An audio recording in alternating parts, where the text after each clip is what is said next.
ኤርትራዊ አትሌት ተክለማርያም መድሕን ትማሊ ሰንበት 18 ጥሪ ኣብ እስጳኛ ኣብ ዝተኻየደ መበል 33 ኣህጉራዊ ውድድር ጉያ ሞሮር ዶ ኢታሊካ ቀዳማይ ብምውፃእ ኣብ ውሽጢ ሰሙን ካልኣይ ዓወት ብምምዝጋብ ደሚቖም ኣብዚ ሓያላት ኬንያውያንን ኡጋንዳውያንን ዝርከቦም ስሙያት ኣትሌታት ዝተሳተፎም 10.8 ኪሎ ሜትር ዝሸፈነ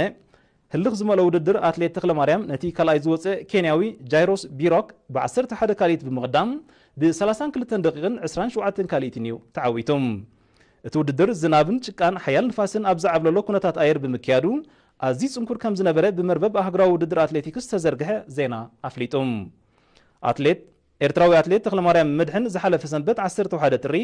ኣብ መበል 3 ኣህጉራዊ ውድድር ጉያ ሞሮር ሳን ሰባስቲያንስ እስጳኛ ንሳልሳይ ተኸታተለ ዓመት ዓወት ምምዝጋቡ ዝዝከር እዩ